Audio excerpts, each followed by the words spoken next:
엄마는 괜찮다니까 걱정하지 마.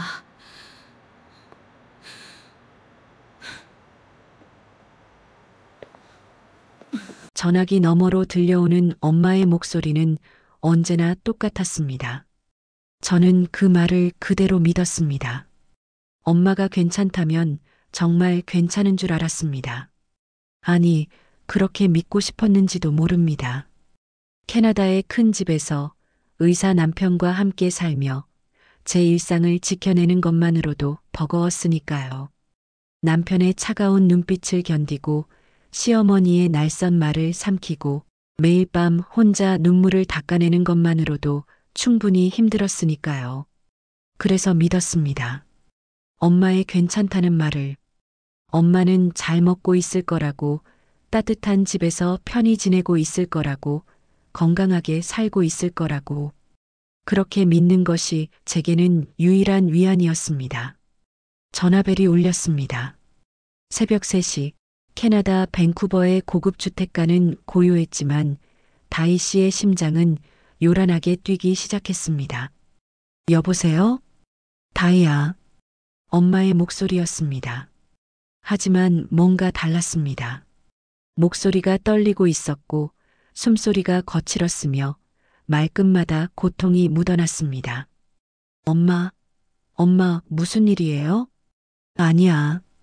괜찮아. 그냥 목소리 듣고 싶어서. 다희 씨는 침대에서 벌떡 일어났습니다.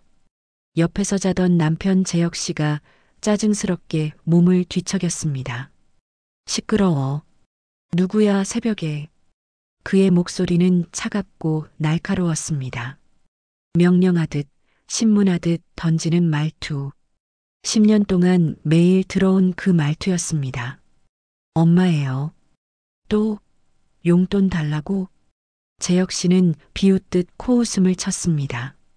다희 씨는 입술을 깨물며 거실로 나갔습니다.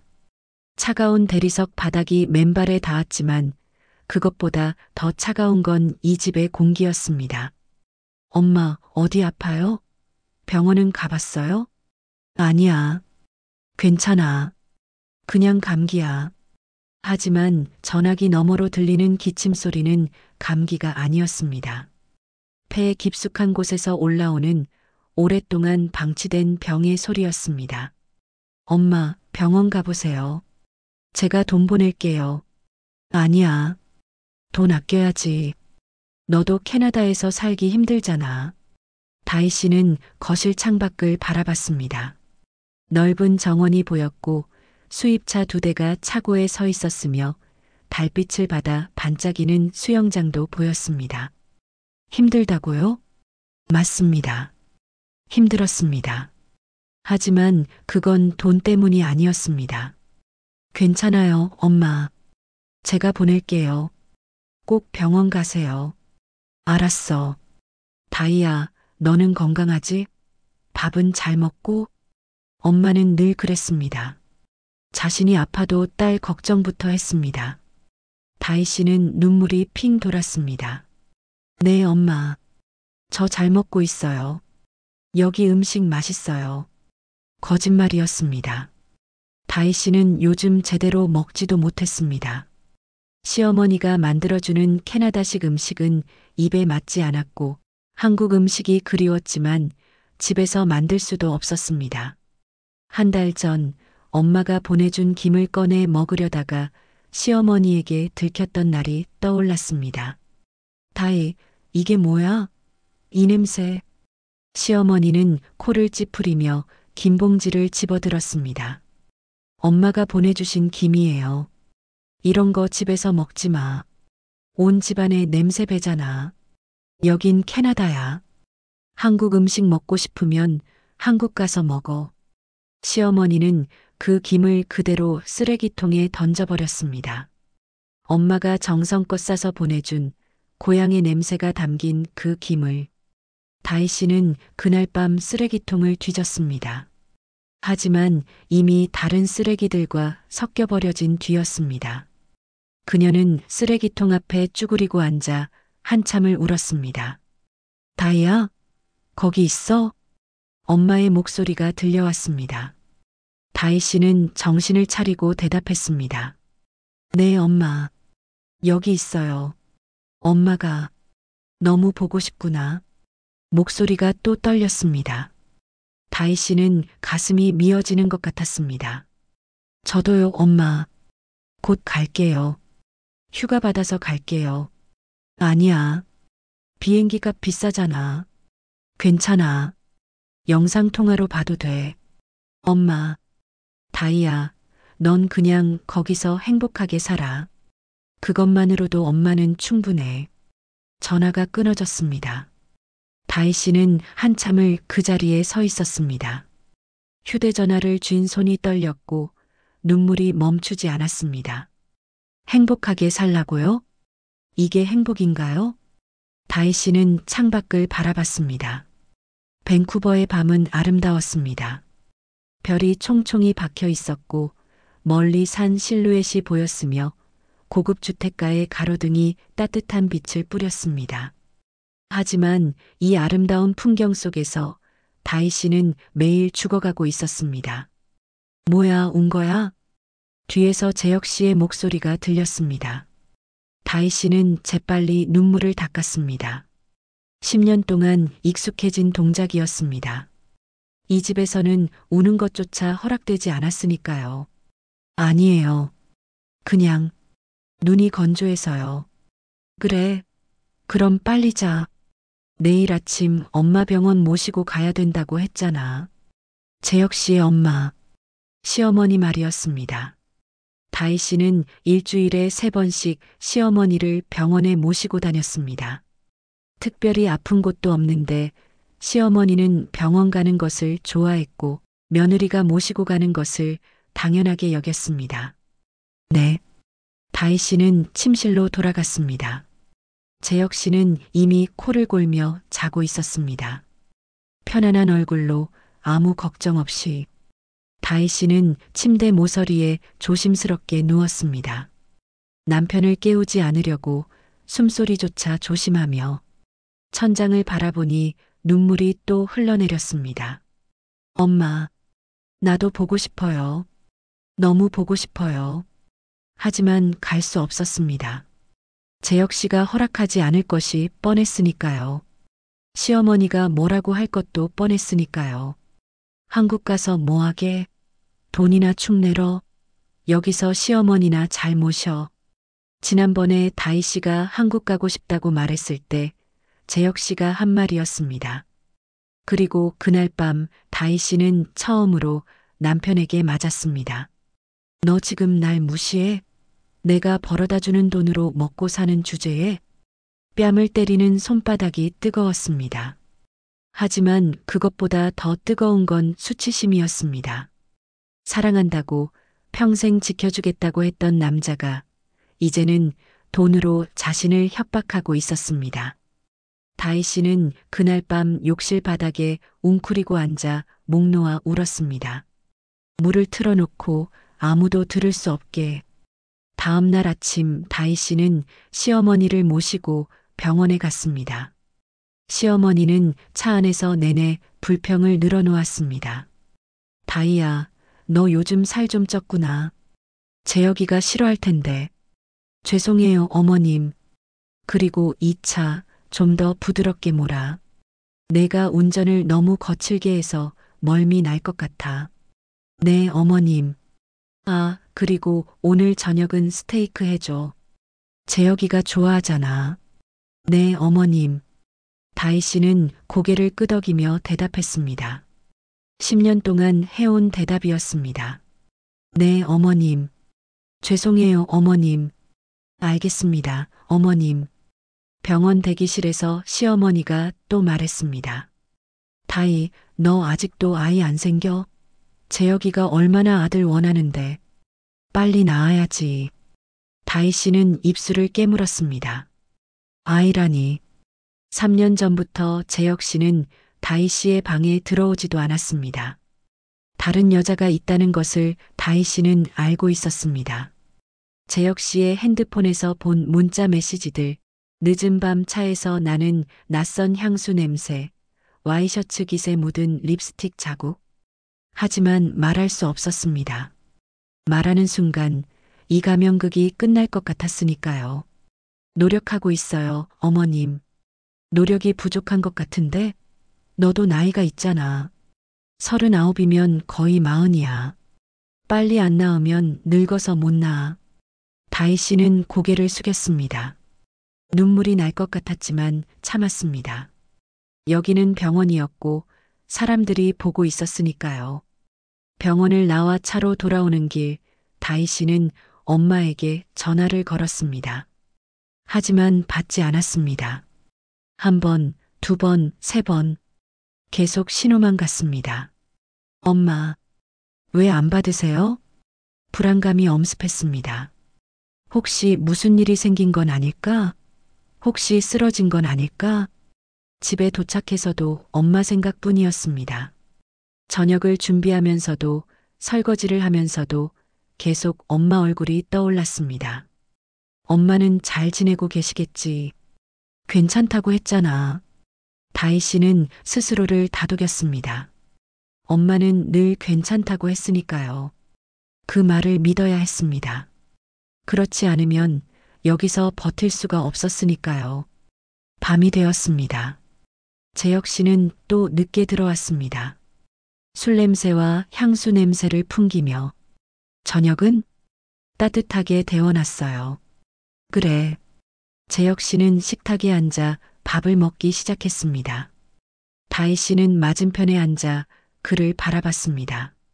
10년 전 이 남자와 결혼할 때만 해도 행복할 줄 알았습니다. 의사라는 직업, 든든한 경제력, 그리고 무엇보다 캐나다 이민. 모두가 부러워했습니다. 엄마도 좋아했습니다. 다희야, 잘 됐다. 너 이제 고생 안 하겠구나. 하지만 엄마는 몰랐습니다. 진짜 고생이 이제부터 시작이라는 것을. 재혁 씨, 왜? 제가 한국에 좀 다녀와도 될까요? 엄마가 편찮으신 것 같아서요. 재혁 씨는 포크를 내려놓고 다희 씨를 쳐다봤습니다. 그 눈빛은 차갑고 날카로웠습니다. 또 시작이야? 지난달에도 그 얘기 했잖아. 엄마 목소리가 이상해요. 정말 아프신 것 같아요. 그럼 병원비 보내줘. 왜 내가 가야 돼? 그래도 다희. 재혁 씨는 이름을 불렀습니다. 하지만 그 속에는 애정이 없었습니다. 경고만 있었습니다. 너 지금 입장이 뭔지 알아? 너 여기서 할 수 있는 거 있어? 내가 스폰서야. 내가 싫다고 하면 너 바로 한국 쫓겨나는 거 알지? 다희 씨는 숨이 막혔습니다. 10년을 함께 산 남편의 입에서 이런 말이 나올 줄은 몰랐습니다. 재혁 씨, 그렇게 말씀하시면 사실대로 말하는 거지. 그리고 엄마 병원비 내가 벌어다 주는 돈으로 보내는 거잖아. 감사하다는 말은 안 하고. 다희 씨는 고개를 떨구었습니다. 눈물이 떨어질 것 같았지만 꾹 참았습니다. 감사합니다. 그럼 됐어. 한국 가는 얘기는 다시 꺼내지 마. 여기서 내 할 일이나 제대로 해. 재혁 씨는 다시 밥을 먹기 시작했습니다. 다희 씨는 그 모습을 바라보며 생각했습니다. 이게 내 인생인가? 일주일이 지났습니다. 엄마에게 계속 전화를 걸었지만 받지 않았습니다.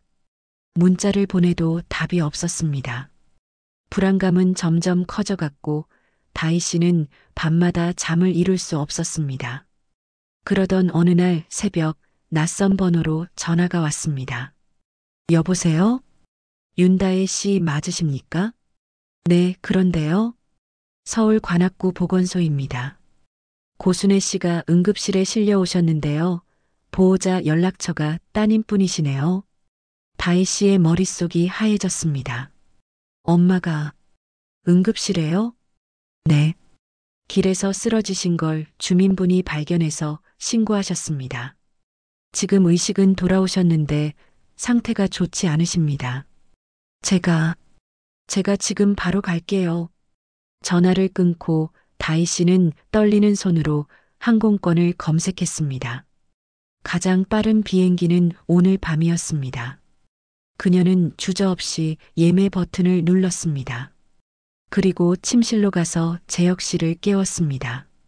재혁 씨, 일어나세요. 왜? 무슨 일이야? 엄마가 쓰러지셨어요. 저 한국 가야 해요. 재혁 씨는 눈을 부비며 일어나 앉았습니다. 뭐? 엄마가 응급실에 계세요. 저 지금 바로 가야 해요. 야, 다이. 정신 차려. 엄마가 쓰러졌으면 병원에서 치료받으면 되지. 왜 내가 가야 돼? 엄마 혼자 계세요. 제가 가야 해요. 다희 씨는 이미 짐을 싸기 시작했습니다. 재혁 씨는 황당하다는 표정으로 그 모습을 지켜봤습니다. 너 진심이야? 너 내일 엄마 병원 모시고 가야 되잖아. 네, 엄마. 죄송해요.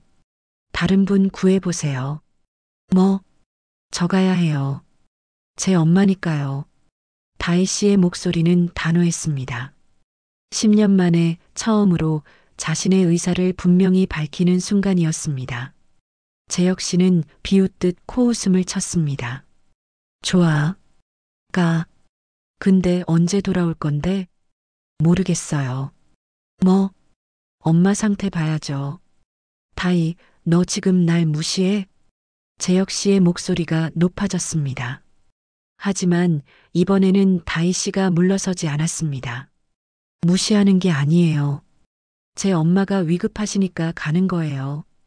그럼 일주일 안에 돌아와. 약속 못해요. 뭐? 재혁 씨는 벌떡 일어났습니다. 그리고 다희 씨의 팔을 거칠게 잡았습니다. 야, 너 지금 나한테 대드는 거야? 아파요. 다희 씨는 팔을 뿌리쳤습니다. 그 순간 재혁 씨의 손이 다희 씨의 뺨을 때렸습니다. 너 까불지 마. 내가 누구 덕분에 여기서 사는지 알아? 뺨이 얼얼했습니다. 하지만 다희 씨는 울지 않았습니다. 오히려 담담하게 재혁 씨를 바라봤습니다. 알아요. 당신 덕분이죠. 그래서 10년 동안 참았어요. 당신 바람 피우는 것도, 날 때리는 것도, 날 무시하는 것도 다 참았어요. 재혁 씨의 얼굴이 굳어졌습니다. 뭐? 바람? 제가 바보 같아 보였어요? 3년 전부터 알았어요. 다 알았어요. 다희, 이제 더 이상 못 참겠어요. 엄마가 날 필요로 해요. 저 가야 해요. 다희 씨는 짐을 들고 방을 나섰습니다. 재혁 씨는 뒤에서 소리쳤습니다. 아, 지금 나가면 끝이야. 다시는 이 집에 발도 들여놓지 마. 다희 씨는 멈춰섰습니다. 그리고 천천히 돌아봤습니다. 네, 알겠어요. 그렇게 다희 씨는 10년을 살았던 캐나다의 집을 나왔습니다. 뒤돌아보지 않고 후회하지 않고 공항으로 가는 택시 안에서 다희 씨는 창밖을 바라봤습니다. 밴쿠버의 거리가 지나갔습니다. 10년을 살았던 도시. 하지만 단 한 번도 집처럼 느껴지지 않았던 곳. 엄마, 제가 갑니다. 조금만 기다리세요. 비행기가 이륙했습니다. 캐나다가 점점 멀어졌습니다. 그리고 다희 씨는 처음으로 자유를 느꼈습니다. 새장을 벗어난 새처럼, 쇠사슬을 끄는 죄수처럼 15시간의 비행 끝에 인천공항에 도착했습니다. 한국의 공기가 폐로 들어왔습니다. 10년 만에 맞는 고향의 냄새, 눈물이 났습니다. 엄마, 제가 왔어요. 인천공항에서 서울역까지 다시 지하철을 타고 관악구까지 다희 씨는 쉬지 않고 달렸습니다. 무거운 캐리어를 끌며 식은땀을 흘리며 오직 엄마 생각뿐이었습니다. 병원에 도착했습니다. 응급실 문을 밀고 들어가니 커튼으로 가려진 여러 침대가 보였습니다. 간호사에게 물었습니다. 고순의 환자, 어디 계세요? 3번 침대요. 다희 씨는 뛰어갔습니다.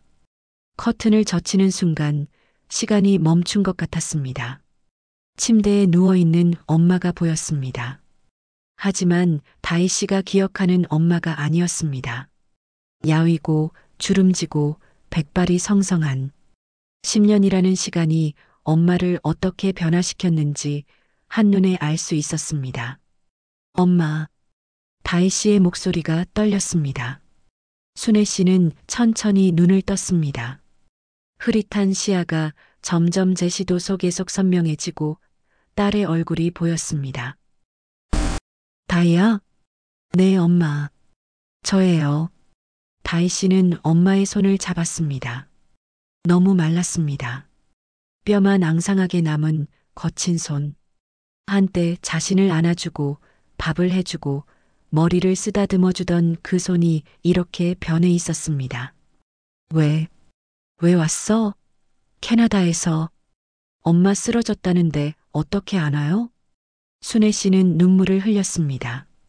딸의 얼굴을 보는 것만으로도 눈물이 났습니다. 미안해. 엄마가 패 끼쳐서. 엄마, 그런 말 하지 마세요. 다희 씨도 울음을 터뜨렸습니다. 10년 동안 참았던 눈물이 쏟아져 나왔습니다. 담당 의사가 왔습니다. 다희 씨는 복도로 나가 설명을 들었습니다. 환자분, 영양실조와 만성 빈혈이 심각합니다. 무릎 관절도 거의 다 닳았고요. 언제부터 이렇게 방치하신 겁니까? 제가 몰랐어요. 가족이 계시잖아요. 어떻게 이렇게 될 때까지 모를 수가 있습니까? 의사의 말투는 날카로웠습니다. 다희 씨는 고개를 숙였습니다. 변명할 수 없었습니다. 정말로 몰랐으니까요. 아니, 알려고 하지 않았으니까요. 죄송합니다. 일단 입원 치료가 필요합니다. 그리고 환자분 주거 환경도 확인이 필요할 것 같습니다. 주거 환경이요? 네. 환자분이 사시는 곳이 좀 열악하다고 들었습니다. 다희 씨는 가슴이 철렁했습니다. 엄마가 어디 사세요? 의사는 차트를 보며 대답했습니다. 관악구 봉천동 반지하라고 적혀 있네요. 반지하. 그 단어가 다희 씨의 머리를 강타했습니다. 엄마가 반지하에 살고 있었다고요? 저는 캐나다의 큰 집에 살고 있는데 엄마는 반지하에서 살고 있었다고요? 제가 가봐도 될까요? 엄마 집에 가족이시니까요. 주소는 차트에 있습니다. 다희 씨는 주소를 적었습니다. 그리고 엄마가 입원한 병실로 다시 들어갔습니다. 순애 씨는 링거를 맞으며 잠들어 있었습니다. 평화로운 얼굴이었지만 그 평화 뒤에 얼마나 많은 고통이 숨어 있었을지 다희 씨는 알 수 없었습니다. 엄마, 제가 집에 다녀올게요. 금방 올게요. 다희 씨는 택시를 타고 엄마의 집으로 갔습니다.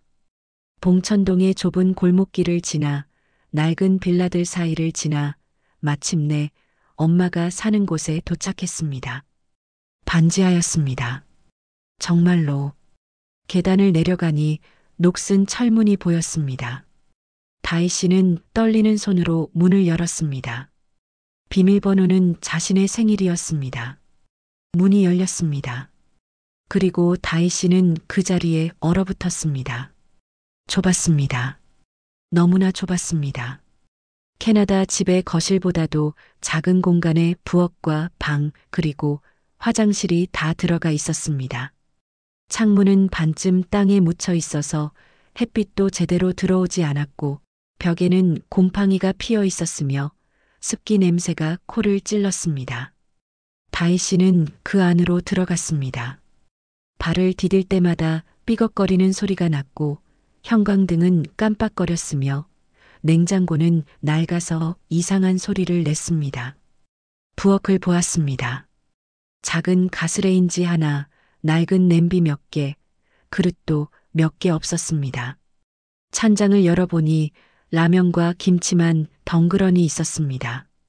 냉장고를 열어보니 거의 비어 있었습니다. 상한 반찬 몇 개와 물만 있었습니다. 방으로 갔습니다. 작은 이불 하나가 바닥에 깔려 있었고 옷장을 열어보니 낡은 옷 몇 벌만 걸려 있었습니다. 옷장 위에는 상자가 하나 있었습니다. 다희 씨는 그것을 내려서 열어보았습니다. 그 안에는 사진들이 가득했습니다. 다희 씨의 어린 시절 사진, 졸업사진, 결혼사진, 그리고 무엇보다 다희 씨가 캐나다에서 보낸 사진들이 정성스럽게 보관되어 있었습니다. 엄마는 이 좁은 반지하에서 딸의 사진을 보며 위안을 삼았던 것입니다. 다희 씨는 바닥에 주저앉았습니다. 사진들을 품에 안고 목 놓아 울었습니다. 엄마, 미안해요. 정말 미안해요. 얼마나 외로웠을까요? 얼마나 힘들었을까요? 이 어둡고 좁은 공간에서 혼자서 얼마나 많은 밤을 울었을까요? 다희 씨는 낡은 서랍을 천천히 열었습니다. 그 안에서 오래된 통장 한 권이 나왔습니다. 세월의 흔적이 묻어나는 종이 펼쳐보니 잔액은 거의 0원이었습니다. 이게 뭐야? 10년 전 결혼할 때 엄마가 한마디도 하지 않았던 이야기. 그땐 그저 당연히 마련된 혼수인 줄만 알았습니다. 하지만 영수증 더미와 메모 한 장이 모든 걸 말해주고 있었습니다. 새벽마다 식당 설거지, 전단지, 아르바이트, 청소 용역. 아픈 무릎을 붙잡고 60대의 몸으로 버틴 시간들. 메모엔 이렇게 적혀 있었습니다. 우리 딸 시집갈 땐 당당하게 보내야지. 그거면 됐다. 그제야 다희 씨는 깨달았습니다. 화려해 보였던 그 결혼식 뒤에는 엄마의 10년 전 눈물과 빚이 숨어 있었다는 걸. 엄마 왜 말 안 했어? 왜 혼자서 다 감당한 거야?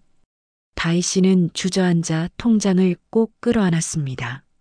10년 동안 몰랐던 진실이 가슴을 찢듯 밀려왔습니다. 엄마 나 때문에 그 모든 걸. 다희 씨는 영수증을 하나하나 보며 울었습니다. 엄마의 고생이 한 장 한 장 종이에 적혀 있었습니다. 화장실로 갔습니다. 작고 낡은 화장실. 샤워기에서는 물이 제대로 나오지도 않았고 변기는 금이 가 있었으며 거울은 녹이 슬어 있었습니다. 다희 씨는 거울 속 자신을 바라봤습니다. 눈물로 범벅이 된 얼굴. 그리고 그 얼굴에서 죄책감이 뚝뚝 떨어지고 있었습니다. 나는 무엇을 했나? 10년 동안 캐나다의 큰 집에서, 수영장이 있는 집에서, 차가 2대나 있는 집에서 살면서 엄마는 이런 곳에서 살고 있었다는 것을 한 번도 물어보지 않았습니다. 엄마, 어디 사세요? 서울이야. 어떤 집이에요? 괜찮아. 살만해. 그 대화가 전부였습니다. 다희 씨는 더 이상 묻지 않았고 엄마는 더 이상 말하지 않았습니다.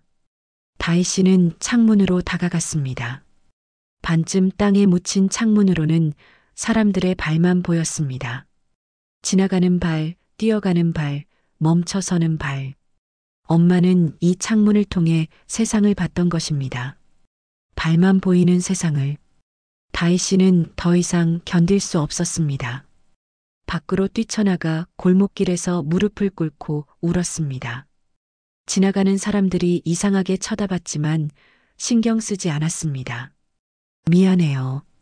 엄마, 정말 미안해요. 저녁이 되어 병원으로 돌아갔습니다. 순애 씨는 깨어 있었고 다희 씨를 보자 미소 지었습니다. 다희야 왔구나.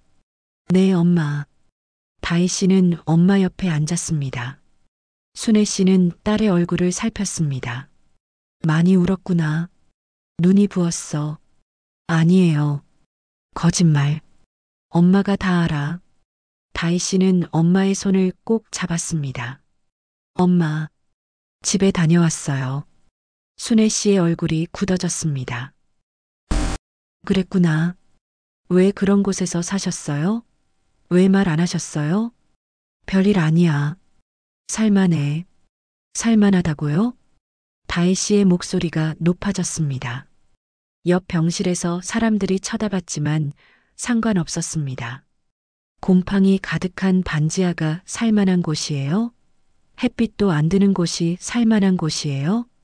다이야, 조용히 해. 사람들 다 봐. 엄마, 왜 말 안 하셨어요? 제가 매달 돈 보냈잖아요. 그 돈으로 더 나은 곳에서 사실 수 있었잖아요. 순애 씨는 고개를 떨구었습니다. 그 돈은 너한테 다시 보냈어. 뭐라고요? 너 캐나다에서 살기 힘들잖아. 돈 많이 들잖아. 그래서 엄마가 다시 보냈어. 다희 씨는 말문이 막혔습니다. 엄마가 제가 보낸 돈을 다시 저한테 보냈다고요? 응, 내 통장에 넣었어. 모르게. 다희 씨는 휴대전화를 꺼내 통장 내역을 확인했습니다. 그리고 발견했습니다. 매달 익명으로 들어온 입금 내역들. 그것이 엄마였던 것입니다. 엄마, 그럼 엄마는 어떻게 사신 거예요? 이랬지. 엄마 아직 일할 수 있어. 무슨 일이요? 식당에서 설거지하고, 청소도 하고, 전단지도 돌리고, 다희 씨는 눈물이 쏟아졌습니다. 엄마, 왜 그렇게까지? 너 행복하게 사는 거 보고 싶어서. 순애 씨는 딸의 손을 잡았습니다. 다희야, 엄마는 괜찮아. 너만 잘 살면 돼. 너만 행복하면 엄마도 행복해. 다희 씨는 엄마를 안았습니다. 작고 야윈 몸, 뼈만 남은 그 몸을 꼭 안았습니다. 엄마, 저 행복하지 않았어요. 단 하루도 행복한 적 없었어요. 순애 씨는 놀라서 딸을 바라봤습니다. 뭐, 캐나다에서 저 지옥 같았어요. 다희 씨는 모든 것을 털어놓았습니다. 남편의 외도, 폭력, 무시, 시어머니의 학대, 엄마가 보내준 김을 쓰레기통에 버린 일, 한국 음식조차 먹을 수 없었던 일, 매일 밤 욕실에서 울었던 일. 순애 씨는 딸의 이야기를 들으며 눈물을 흘렸습니다. 엄마가 몰랐어. 미안해. 엄마가 내 결혼 찬성해서 미안해. 엄마 잘못 아니에요. 제가 말 안 했으니까요. 우리 둘 다 바보였구나. 순애 씨는 딸을 꼭 안았습니다. 다희야, 이제 그만 참아. 돌아와. 엄마 곁으로. 다희 씨는 고개를 끄덕였습니다. 네, 엄마. 이제 안 떠날게요. 계속 여기 있을게요. 정말? 네, 정말이에요. 두 사람은 한참을 그렇게 안고 있었습니다. 병실의 형광등 아래 모녀는 10년 만에 진짜 마음을 나눴습니다. 다음 날 다희 씨는 엄마를 돌보며 결심을 굳혔습니다. 캐나다로 돌아가지 않기로, 이혼하기로, 그리고 엄마와 함께 살기로. 하지만 쉬운 결정은 아니었습니다. 10년을 산 삶을 정리한다는 것은 모든 것을 버린다는 것을 의미했으니까요. 저녁 재혁 씨에게 전화를 걸었습니다. 며칠 동안 무수한 부재중 전화와 문자가 와 있었지만 무시했습니다. 이제는 이야기를 해야 할 때였습니다. 여보세요. 다희, 너 지금 뭐 하는 거야? 재혁 씨의 목소리는 화가 잔뜩 나 있었습니다. 엄마 병원에 있어요. 그래서 언제 돌아올 건데? 안 돌아갈 거예요. 전화기 너머로 침묵이 흘렀습니다. 뭐라고? 나 여기 남을 거예요. 엄마 옆에서. 다희, 정신 차려. 너 지금 무슨 소리 하는지 알아? 알아요. 그리고 이혼하고 싶어요. 이혼? 재혁 씨는 비웃듯 웃었습니다. 야, 다희. 너 이혼하면 어떻게 사는데? 너 돈 있어? 직업 있어? 없어요. 근데 상관없어요. 상관없다고? 너 미쳤어? 10년 동안 미쳐서 살았어요. 이제 정신 차리는 거예요. 다희 씨의 목소리는 담담했습니다. 10년 동안 한 번도 내본 적 없던 자신의 진짜 목소리였습니다. 재혁 씨, 우리 끝이에요. 이미 끝난 지 오래됐고요. 다희, 너 진짜 바람 피운 것도 알아요.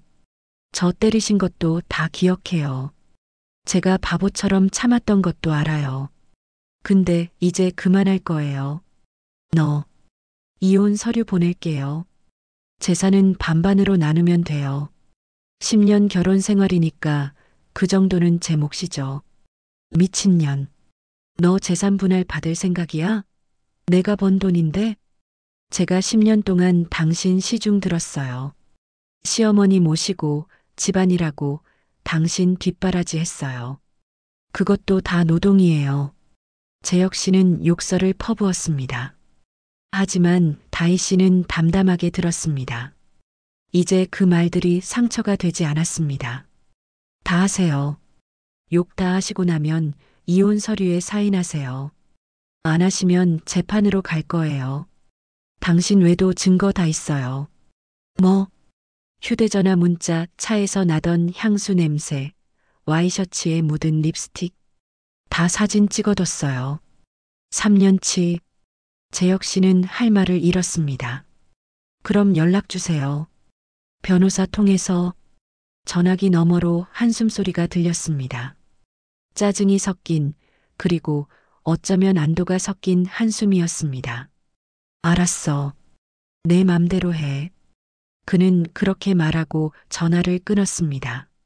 내 맘대로 해라는 말에는 더 이상 당신을 붙잡지 않겠다는 의미가 담겨 있었고, 다희 씨는 그것을 알고 있었습니다. 그녀는 휴대전화를 천천히 내려놓고 창밖을 바라봤습니다. 밤거리가 보였고 몇몇 창문에서는 따뜻한 불빛이 새어나왔습니다. 저 불빛들 속에도 각자의 이야기가 있을 것이고 각자의 고통이 있을 것이며 그리고 각자의 선택이 있을 것입니다. 다희 씨는 지금 자신의 선택을 하고 있는 중이었습니다. 10년 만에 처음으로 진심으로 원하는 것을 선택하고 있었습니다. 나는 지금 옳은 선택을 하고 있는 걸까? 하지만 후회는 없었습니다. 엄마가 필요했습니다. 그리고 무엇보다 자신에게 엄마가 필요했습니다. 병실에서 다희 씨는 잠든 엄마를 바라봤습니다. 그 얼굴을 보니 10년 전 그날이 떠올랐습니다. 다희, 오늘 저녁은 스테이크야. 시어머니가 거실에서 소리쳤습니다. 다희 씨는 부엌에서 대답했습니다. 네, 어머님. 그리고 와인도 준비해. 재혁이 친구들 온대. 네. 다희 씨는 냉장고에서 스테이크를 꺼냈습니다. 하지만 손은 엄마가 보내준 김치통을 향하고 있었습니다. 며칠 전에 도착한 택배, 엄마의 손맛이 담긴 김치, 몰래 뚜껑을 열어 냄새를 맡았습니다. 익숙한 냄새, 고향의 냄새, 눈물이 날 것 같았습니다. 다희, 뭐 하는 거야? 여기 냄새 나잖아. 시어머니가 부엌으로 들어왔습니다. 그리고 김치통을 보자 얼굴을 찌푸렸습니다. 이게 뭐야? 엄마가 보내주신 김치예요. 김치? 이런 거 먹어? 냄새 진동하네. 당장 치워. 먹으려고요. 안 돼. 여기는 캐나다야.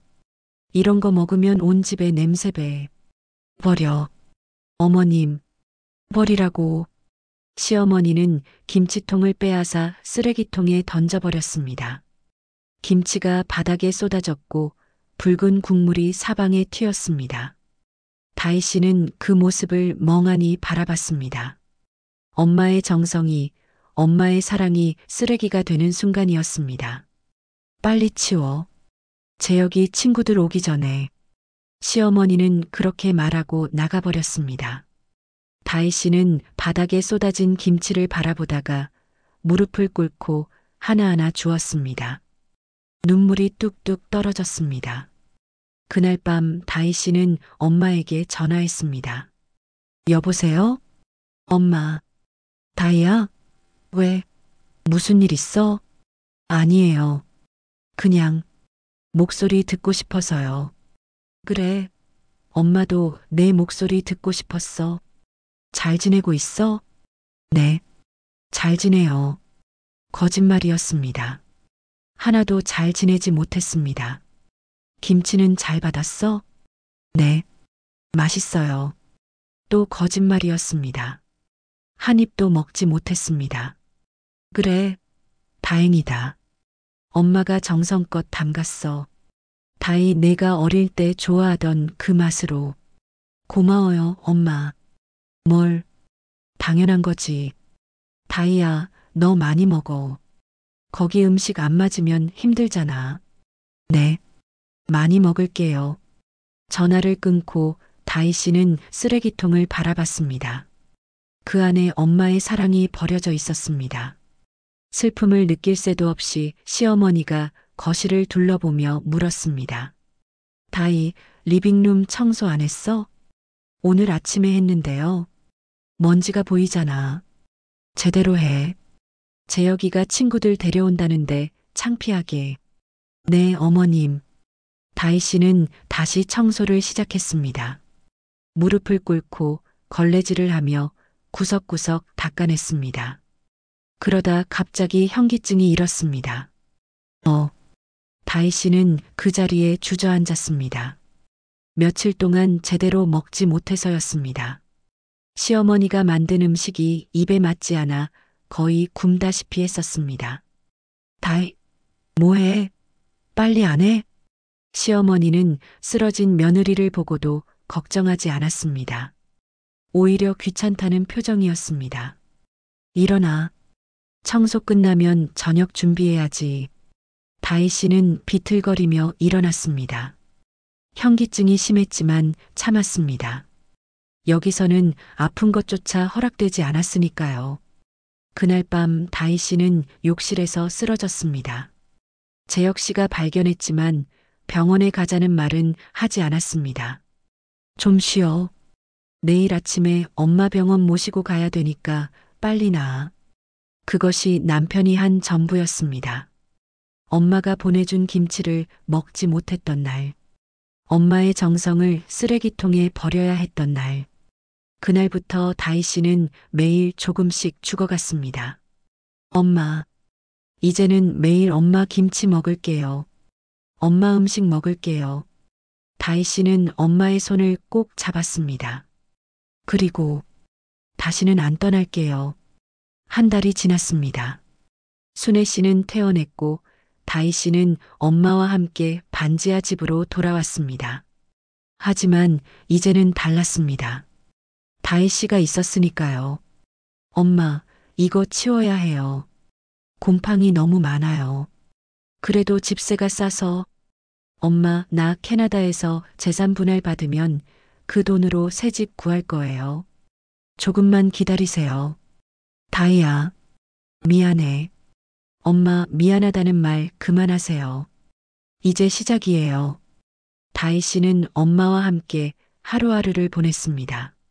아침에 함께 일어나 밥을 먹고 병원에 가고 저녁엔 산책을 했습니다. 순애 씨의 건강은 조금씩 나아졌습니다. 얼굴에 혈색이 돌았고 걸음도 조금 가벼워졌으며 무엇보다 눈빛의 생기가 돌아오기 시작했습니다. 어느 토요일 두 사람은 마트에 갔습니다. 순애 씨는 카트를 밀며 진열대를 천천히 둘러봤고 익숙한 듯 가격표를 먼저 확인하는 습관이 몸에 배어 있었습니다. 엄마, 모제시도 속에속 필요한 거 있어요? 아니, 없어. 엄마, 그냥 사고 싶은 거 있으면 사요. 순애 씨는 과일 코너에서 멈춰 섰습니다. 딸기를 몇 번 만지작거리더니 가격표를 보고는 조용히 손을 거두었습니다.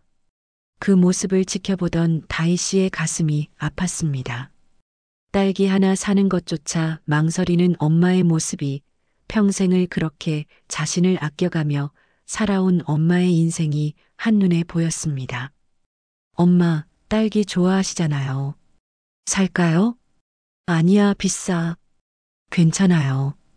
사요. 안 돼. 너 돈 아껴야지. 다희 씨는 엄마가 카트를 밀고 가는 걸 지켜보다가 몰래 딸기 한 팩을 집어 카트 밑칸에 넣었습니다. 계산을 마치고 집으로 돌아와 장바구니를 풀 때 순애 씨가 딸기를 발견했습니다. 이거 왜 샀어? 엄마 주려고요. 돈 아까운데. 엄마. 다희 씨는 엄마의 손을 잡았습니다. 딸기 하나 사는 게 아까운 돈이에요? 엄마는 평생 나한테 뭐든지 다 해주셨잖아요. 이제는 내가 엄마한테 해드릴 차례예요.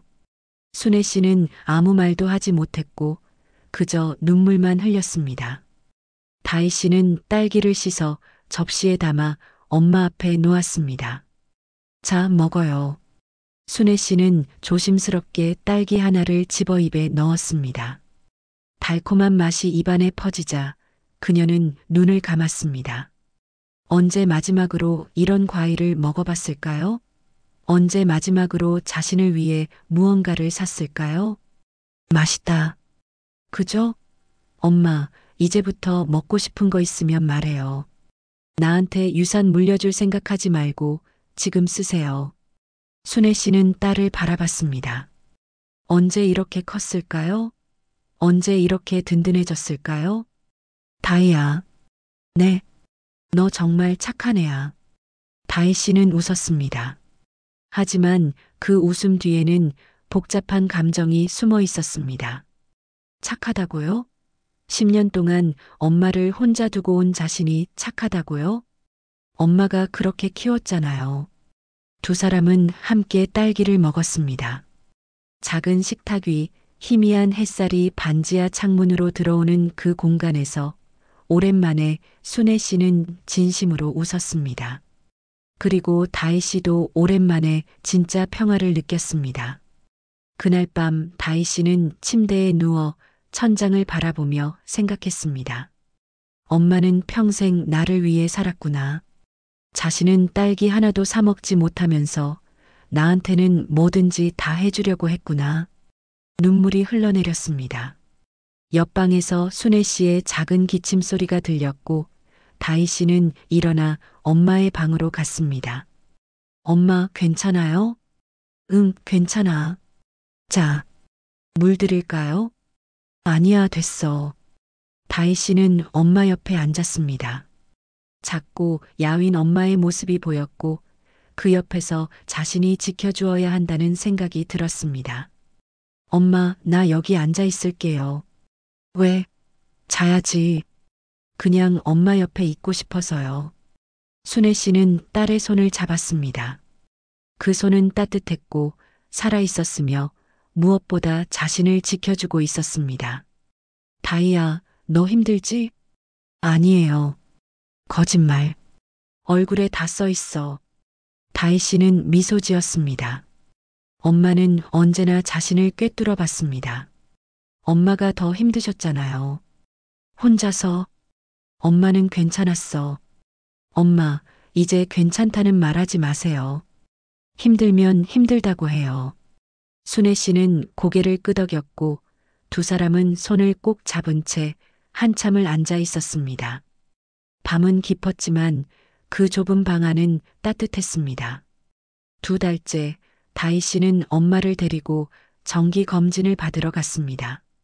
병원 대기실에서 순애 씨는 불안한 표정으로 앉아 있었고 다희 씨는 그 손을 잡아주었습니다. 엄마, 괜찮을 거예요. 응.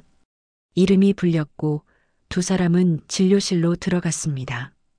의사는 검사 결과를 보며 만족스러운 표정으로 말했습니다. 고순의 환자분, 지난번보다 많이 좋아지셨네요.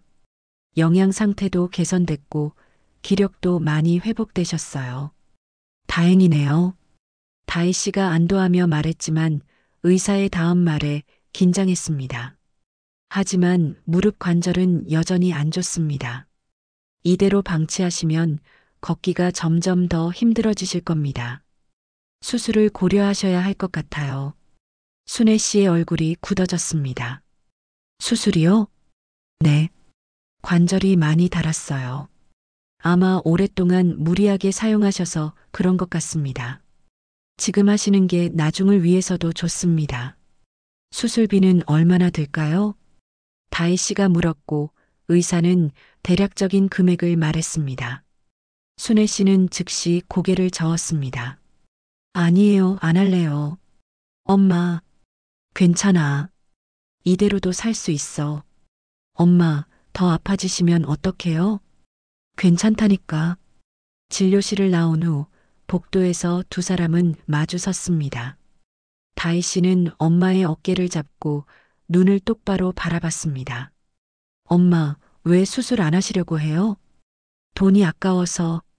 엄마 건강이 돈보다 중요해요. 너한테 패 끼치기 싫어. 다희 씨는 깊게 숨을 들이쉬었습니다. 그리고 침착하게 하지만 단호하게 말했습니다. 엄마, 내가 엄마 딸이에요. 패가 아니라 당연한 거예요. 엄마는 평생 나한테 해주셨잖아요. 이제는 내 차례예요. 순애 씨는 고개를 떨구었고 눈물이 뚝뚝 떨어졌습니다. 미안해. 미안하지 말고 수술 받으세요.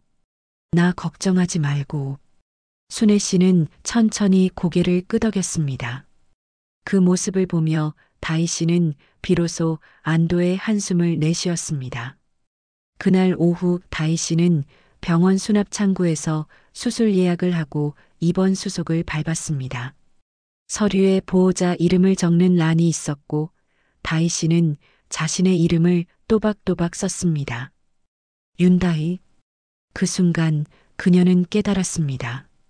자신이 이제 엄마의 보호자라는 것을, 더 이상 엄마가 자신을 지키는 게 아니라 자신이 엄마를 지켜야 한다는 것을 말입니다. 창구 직원이 서명을 요청했고 다희 씨는 펜을 들어 또박또박 사인했습니다. 그리고 혼잣말처럼 중얼거렸습니다.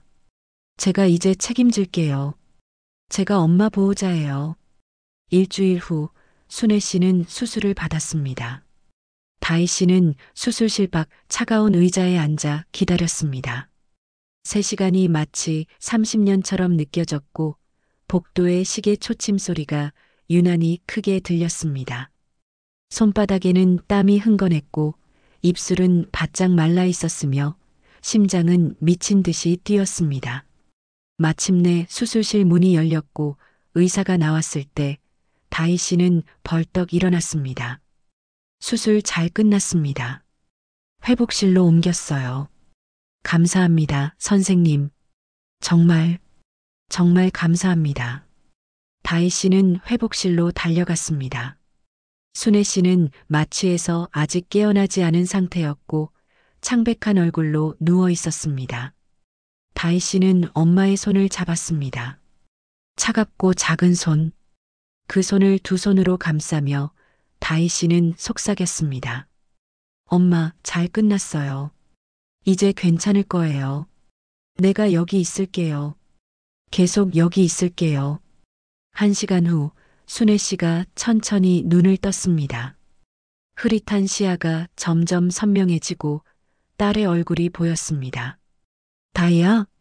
네, 엄마. 여기 있어요. 수술 끝났어? 네. 잘 됐대요. 선생님이 성공적이었다고 하셨어요. 순애 씨는 희미하게 웃었고 그 미소 속에는 안도와 감사 그리고 말로 표현할 수 없는 사랑이 담겨 있었습니다. 다행이다. 엄마, 이제 아프지 마세요. 나 없으면 안 돼요. 순애 씨는 딸의 손을 꼭 잡았습니다. 그 악력이 전보다 약해진 것을 다희 씨는 느낄 수 있었지만 동시에 그 안에 담긴 의지도 느낄 수 있었습니다. 고마워, 정말 고마워. 다희 씨는 눈물을 닦았습니다. 엄마, 울지 마세요. 나도 울잖아요. 두 사람은 웃으며 울었습니다. 병실 창밖으로 봄 햇살이 비쳤고 따뜻한 빛이 두 사람을 감싸 안았습니다. 새로운 시작을 알리는 봄날이었습니다. 순애 씨는 한 달간 입원 치료를 받았고 다희 씨는 매일 병원을 오갔습니다. 그리고 틈틈이 일자리를 알아봤습니다. 캐나다로 돌아가지 않기로 결심했으니 여기서 살아갈 방법을 찾아야 했습니다. 어느 날 오후 다희 씨는 작은 카페 앞에 섰습니다. 유리창에 아르바이트 구함이라는 종이가 붙어 있었고 그녀는 잠시 망설이다 문을 열고 들어갔습니다. 안녕하세요. 일하고 싶어서 왔습니다. 사장님은 다희 씨를 위아래로 훑어봤습니다. 나이가 어떻게 되세요? 40입니다. 사장님의 표정이 미묘하게 변했습니다. 손님들이 대부분 젊은 사람 선호하시는데 열심히 할게요. 시급도 많이 안 받아도 괜찮아요. 다희 씨의 목소리에는 절박함이 묻어났고 사장님은 그 눈빛을 보고 짧게 한숨을 쉬었습니다. 그럼 일주일만 일해보세요. 그 다음에 결정할게요. 감사합니다. 다희 씨는 그날부터 일을 시작했습니다. 새벽 6시에 일어나 카페 문을 열고 청소를 했고 손님을 맞이하고 커피를 만들었습니다. 처음엔 서툴렀습니다. 에스프레소 머신 다루는 법도 주문받는 포스기도 모든 것이 낯설었습니다. 처음 하는 일이었으니까요. 하지만 점점 익숙해졌고 손님들도 점차 그녀를 기억하기 시작했습니다. 사장님, 오늘도 커피 맛있네요. 감사합니다. 힘든 일인데 항상 웃으면서 하시네요. 괜찮아요. 이게 뭐 대수예요. 다희 씨는 진심으로 그렇게 생각했습니다. 캐나다에서의 10년에 비하면 이 정도 일은 아무것도 아니었으니까요. 저녁에는 병원으로 가서 엄마를 돌봤습니다. 순애 씨는 걱정스러운 표정으로 물었습니다. 다희야, 너 일한다며? 힘들지? 아니에요. 괜찮아요. 거짓말. 얼굴이 피곤해 보여. 엄마. 다희 씨는 엄마의 손을 잡았습니다. 나 이 정도는 할 수 있어요. 이게 뭐 대수예요? 순애 씨는 딸의 손을 쓰다듬었습니다. 그 손에서 거친 느낌이 느껴졌습니다. 설거지와 청소로 거칠어진 손이었습니다. 한때 부드럽고 고왔던 손이 이렇게 변해 있었습니다. 미안해 엄마 때문에. 엄마 미안하다는 말 그만하세요. 이거 내 선택이에요. 내가 하고 싶어서 하는 거예요. 순애 씨는 눈물을 흘렸고 다희 씨는 그 눈물을 닦아주었습니다. 너 정말 효녀야. 엄마가 효녀로 키웠잖아요. 두 사람은 미소 지었습니다. 그 미소 속에는 아픔도 있었지만 동시에 희망도 있었습니다. 한 달 후 순애 씨는 퇴원했습니다. 걸음도 훨씬 나아졌고 무릎이 아프지 않아 표정도 밝아졌습니다. 엄마, 이제 집에서 편하게 쉬세요. 응. 너도 무리하지 말고. 다희 씨는 카페 일을 계속했습니다. 그리고 밤에는 프리랜서로 번역 일을 시작했습니다. 캐나다에서 쌓은 영어 실력을 활용한 것이었고 생각보다 수입이 괜찮았습니다. 바쁘지만 충실했고 힘들지만 의미가 있었으며 무엇보다 자유로웠습니다. 누구의 눈치도 보지 않고 누구에게도 허락을 구하지 않고 자신의 의지로 일하는 것. 그것이 얼마나 소중한 것인지 다희 씨는 이제야 알았습니다. 어느 날 저녁 집에 돌아오니 식탁에 밥상이 차려져 있었습니다. 순애 씨가 된장찌개를 끓이고 반찬을 만들어 놓았으며 밥까지 지어 놓았습니다. 엄마, 이거 다 만들었어요? 응. 너 힘들 텐데 밥이라도 해줘야지. 다희 씨는 가슴이 뭉클했습니다. 수술한 지 얼마 안 됐는데 엄마는 자신을 위해 이렇게 밥을 차려 놓았습니다. 엄마 고마워요. 뭘? 당연한 거지. 두 사람은 식탁에 마주 앉았습니다. 된장찌개 한 술을 떠서 입에 넣는 순간 다희 씨는 눈물이 날 것 같았습니다. 구수하고 따뜻한 맛. 어릴 적부터 먹어온 그 맛. 엄마의 손맛. 10년 동안 그리워했던 그 맛이 입안 가득 퍼졌습니다. 엄마, 역시 엄마 밥이 제일 맛있어요. 순애 씨는 환하게 웃었습니다. 그 웃음 속에는 딸에게 무언가를 해줄 수 있다는 기쁨이 담겨 있었습니다. 그래, 많이 먹어. 네. 식사를 마치고 두 사람은 설거지를 함께 했습니다. 다희 씨가 설거지를, 순애 씨가 닦아내는 일을 했습니다. 좁은 부엌이었지만 두 사람이 나란히 서 있으니 꽉 찼고 그 꽉 찬 공간이 따뜻했습니다. 다희야, 내 엄마, 너 행복하니? 다희 씨는 손을 멈추고 엄마를 바라봤습니다. 행복하냐고요? 10년 만에 처음으로 진짜 행복이 무엇인지 알 것 같았습니다. 네, 행복해요. 정말? 네, 엄마 옆에 있으니까요. 순애 씨는 딸을 안았습니다. 그 품은 작았지만 따뜻했고 다희 씨는 그 안에서 비로소 집에 온 것 같은 느낌을 받았습니다. 고마워. 정말 고마워. 다희 씨는 엄마를 꼭 안았습니다. 엄마, 나도 고마워요. 날 낳아줘서, 내 엄마가 돼줘서. 두 사람은 한참을 그렇게 서 있었습니다. 부엌의 형광등 아래 모녀는 서로를 꼭 안았습니다. 오랜 세월 떨어져 있었지만 이제 다시 함께였습니다. 그리고 이번에는 영원히 함께일 것입니다. 캐나다에서 변호사를 통해 이혼 서류가 도착했습니다. 재산 분할도 정리되었고 다희 씨의 통장에는 제법 큰 돈이 들어와 있었습니다. 엄마, 우리 이사 가요. 이사? 네. 이 반지 안은 너무 습해요. 햇빛 드는 곳으로 가요. 하지만 돈이. 엄마, 나한테 돈 있어요. 캐나다에서 재산 분할 받았어요. 이제 우리 제대로 된 집에서 살아요. 순애 씨는 눈시울을 붉혔습니다. 다희야, 너 정말. 엄마, 울지 마세요. 이제 시작이에요. 우리 진짜 시작. 새 집은 반지하가 아닌 3층의 햇살 가득한 작은 투룸이었습니다. 창문 너머로 파란 하늘이 보였고 발 아래가 아닌 세상이 펼쳐져 있었습니다. 이사날 순애 씨는 천천히 집안을 둘러보다가 결국 눈물을 터뜨렸습니다. 이렇게 좋은 집에서 엄마가 살아도 되는 걸까? 엄마, 이건 우리 집이에요. 엄마랑 나 둘이 사는 집이에요. 다희 씨는 창가에 제라늄 화분을 올려놓았습니다. 엄마가 가장 좋아하던 꽃이었습니다. 엄마, 이제 매일 햇빛 보며 살아요. 더 이상 어둡고 습한 곳에서 살지 말아요. 순애 씨는 딸을 꼭 끌어안았습니다. 고마워, 정말 고마워. 그 순간 다희 씨의 머릿속에 오래 묻어뒀던 한 장면이 떠올랐습니다.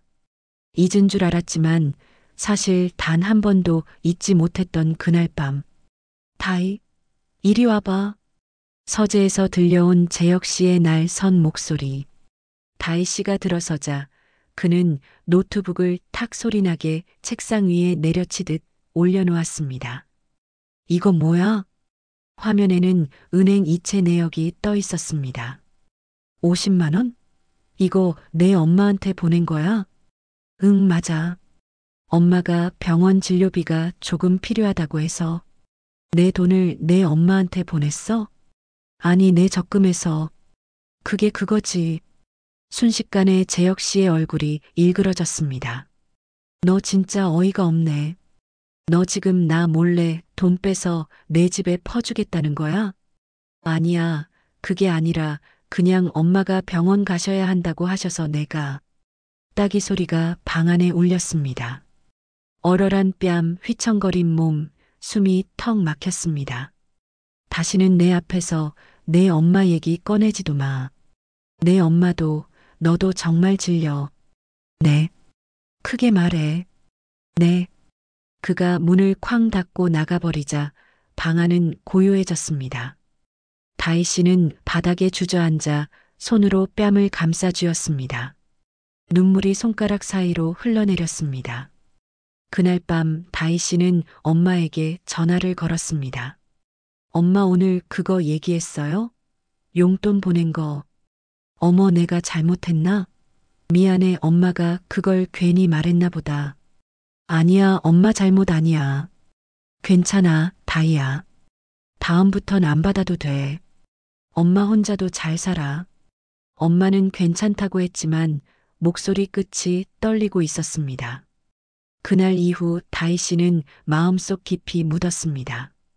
엄마에게조차 마음대로 돈 한 푼도 보낼 수 없었던 지난 세월을 지금 창문 너머로 따뜻한 햇살이 쏟아지고 있었습니다. 그날의 아픔과 수치심이 서서히 사라지고 오직 엄마와 둘이 만들어갈 새 삶이 시작되고 있었습니다. 순애 씨는 화분을 쓰다듬으며 속삭였습니다. 다희야, 이제 진짜 괜찮다. 다희 씨는 엄마의 손을 꼭 잡으며 웃었습니다. 응, 엄마. 우리 이제 진짜 시작이야. 지금 눈부신 햇살이 창문 너머로 쏟아지고 있었습니다. 10년 전의 미안함이, 2년 전의 눈물이, 이제야 현실이 되어 엄마와 딸의 삶을 다시 쓰고 있었습니다. 순애 씨는 화분을 쓰다듬으며 속삭였습니다. 다희야, 이제 진짜 괜찮다. 다희 씨는 미소 지으며 엄마의 손을 꼭 잡았습니다. 응, 엄마. 우리 진짜 괜찮아질 거야. 새 집에서의 첫날 밤, 다희 씨는 창밖을 바라봤습니다. 별이 보였습니다. 반지하에서는 볼 수 없었던 별들이 하늘에 총총히 박혀 있었습니다. 엄마, 별 보여요. 옆방에서 순애 씨가 나왔습니다. 정말 예쁘다. 그죠? 엄마, 이제 매일 별 보며 살아요. 두 사람은 창가에 나란히 앉아 하늘을 바라봤습니다. 그리고 다혜 씨가 말했습니다. 엄마, 나 여기 남기로 진짜 잘한 것 같아요. 그래. 네. 캐나다에서는 단 한 번도 별을 본 적이 없었어요. 아니, 보려고 하지 않았어요. 매일 고개 숙이고 살았으니까. 순애 씨는 딸의 손을 잡았습니다. 이제 고개 들고 살아. 우리. 네, 엄마. 같이 고개 들고 살아요. 그로부터 몇 주 후, 다희 씨는 작은 사무실을 하나 얻었습니다. 번역일이 늘어나면서 정식으로 사업자를 내기로 한 것입니다. 엄마, 나 이제 사장님이에요. 정말? 우리 딸 대단하다. 순애 씨는 딸이 자랑스러웠습니다. 캐나다에서 돌아와 처음에는 걱정이 많았지만 딸은 씩씩하게 자기 길을 찾아가고 있었습니다. 어느 날 저녁 두 사람은 함께 텔레비전을 보고 있었습니다. 뉴스에서 이혼율이 높아지고 있다는 보도가 나왔고 순애 씨가 조심스럽게 물었습니다. 다희야, 너 후회 안 해? 뭐려? 이혼하고 여기 남은 거. 다희 씨는 텔레비전을 끄고 엄마를 바라봤습니다. 엄마, 나 진짜 후회 안 해요. 오히려 왜 진작 안 했나 싶어요. 그래도 혼자 사는 게. 엄마, 나 혼자 아니에요. 엄마 있잖아요. 순애 씨는 딸의 손을 잡았습니다. 그래도 나는 늙은이고 너는 아직 젊은데 재혼도 할 수 있잖아. 엄마. 다희 씨는 엄마의 눈을 똑바로 바라봤습니다. 나 재혼 안 할 거예요. 10년으로 충분해요. 이제는 나 자신을 위해 살고 싶어요. 그리고 엄마와 함께 살고 싶어요. 다희야, 엄마가 늙으면 나도 늙는 거예요. 우리 같이 늙어요. 순애 씨는 웃었습니다. 환하게 진심으로. 그래, 같이 늙자. 두 사람은 서로를 안았습니다. 작은 거실에서 중고로 산 소파 위에서 하지만 그 순간은 세상 어떤 곳보다 따뜻했습니다. 1년이 지났습니다. 어느 봄날 다희 씨와 순애 씨는 근처 공원에 갔습니다. 벚꽃이 만개한 날이었고 두 사람은 벤치에 앉아 도시락을 꺼냈습니다. 순애 씨가 아침 일찍부터 만든 김밥과 과일, 그리고 다희 씨가 전날 밤 만든 샌드위치까지. 작은 돗자리 위에 펼쳐진 소박한 식사였지만 그 어떤 레스토랑보다 풍성했습니다. 엄마, 이거 다 만들었어요? 응. 너 좋아하는 참치 김밥이야. 다희 씨는 김밥을 한 입 베어 물었습니다. 구수한 참기름 냄새와 익숙한 맛이 입안에 퍼졌습니다. 맛있어요. 그래, 다행이다. 두 사람은 말없이 밥을 먹었습니다.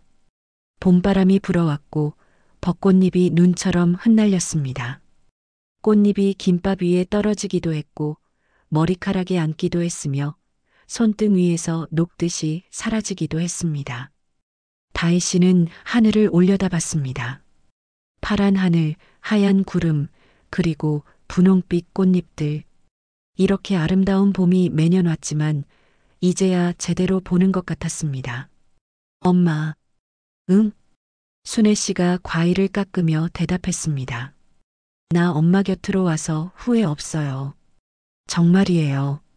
순애 씨는 칼을 멈추고 딸을 바라봤습니다. 그 눈빛에는 여전히 미안함이 남아 있었습니다. 그래도 너 좋은 데서 살았잖아.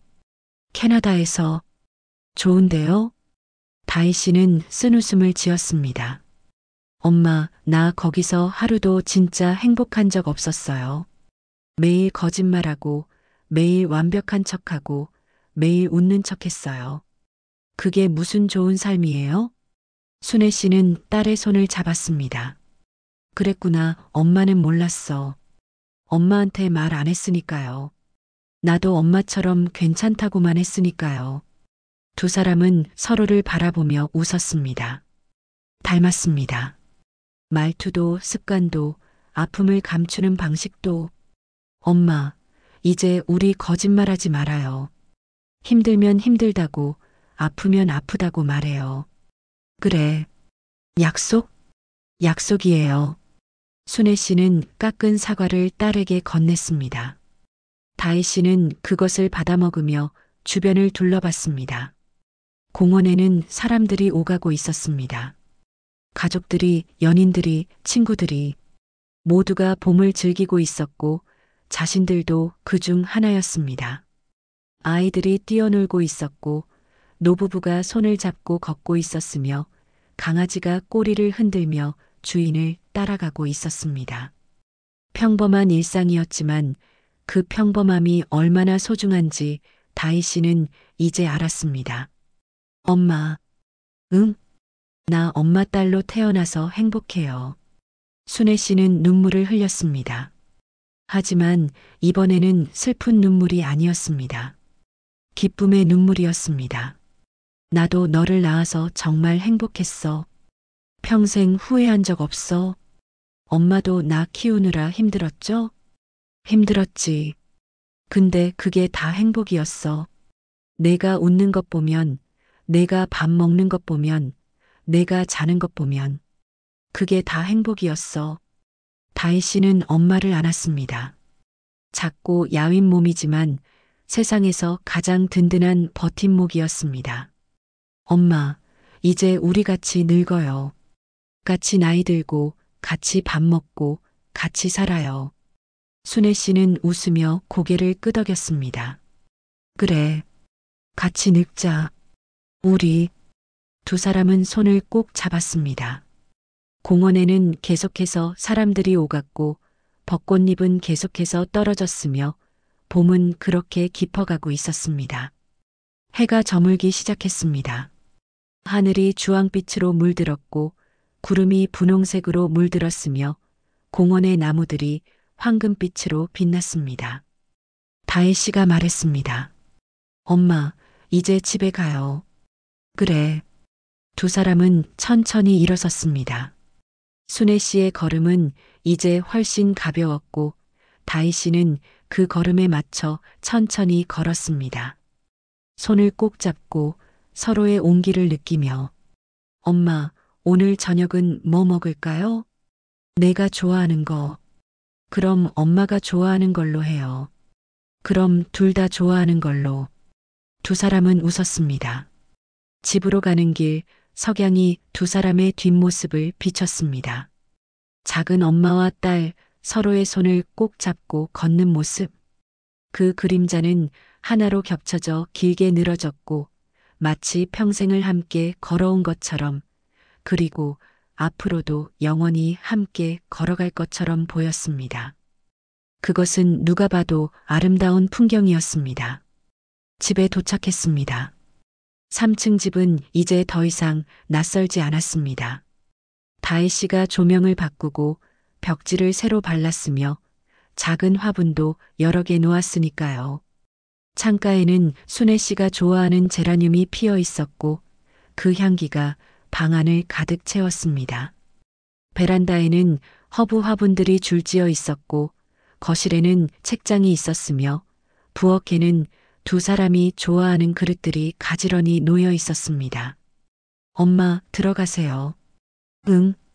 두 사람은 집 안으로 들어갔습니다. 순애 씨는 부엌으로 가서 앞치마를 둘렀고 다희 씨도 옆에서 앞치마를 입었습니다. 내가 저녁 만들게. 엄마, 제가 도와줄게요. 그래. 같이 하자. 두 사람은 나란히 서서 요리를 시작했습니다. 순애 씨는 야채를 썰고 다희 씨는 밥을 지었습니다. 부엌에는 따뜻한 김이 올랐고 된장찌개 끓는 냄새가 퍼졌으며 밥 짓는 소리가 들렸습니다.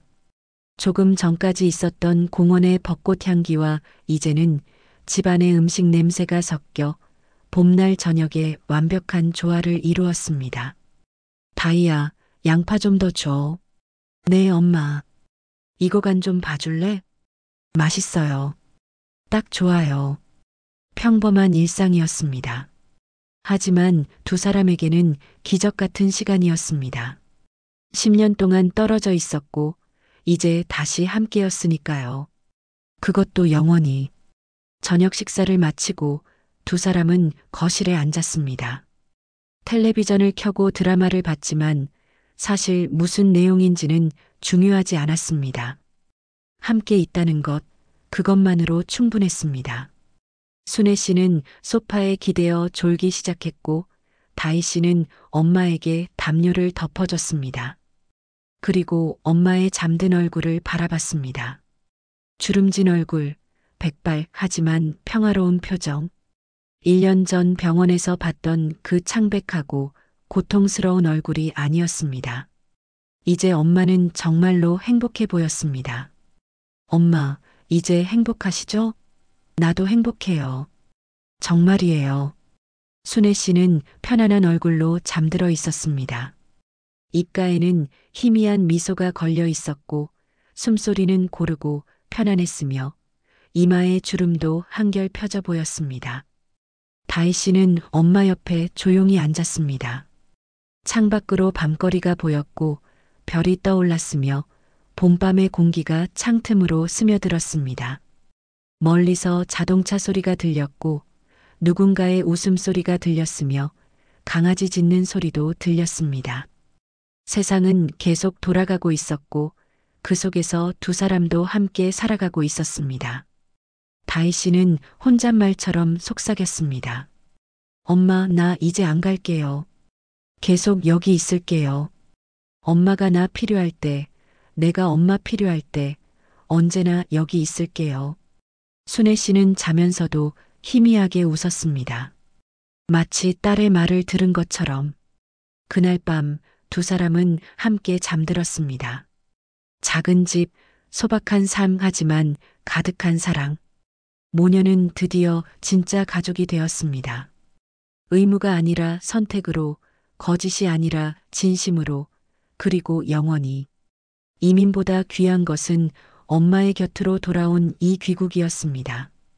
캐나다의 큰 집보다, 의사 남편보다, 완벽해 보이는 결혼 생활보다, 수영장과 정원과 수입차보다, 그 모든 것보다 소중한 것은 바로 이 순간 엄마와 함께하는 시간이었습니다. 다희 씨는 창밖의 별을 바라보며 생각했습니다. 나는 이제야 집에 왔다. 진짜 집으로. 그리고 그 집은 화려한 저택이 아니라 이 작은 투룸이었습니다. 엄마가 있는 곳, 사랑이 있는 곳, 진심이 있는 곳, 그곳이 바로 집이었습니다. 봄밤은 깊어갔고 두 사람은 평화롭게 잠들었습니다. 내일도 함께 깨어날 것이고 모레도 함께 밥을 먹을 것이며 앞으로도 계속 함께 할 것입니다. 같이 늙어가며 같이 웃으며 같이 울며 같이 살아가며 엄마와 딸, 고순애와 윤다희 두 여자는 그렇게 서로의 인생이 되었습니다. 그리고 그것은 세상에서 가장 아름다운 사랑이었습니다. 딸로 태어났지만 보호자가 되기까지 우리는 서로를 너무 오래 놓고 살았습니다.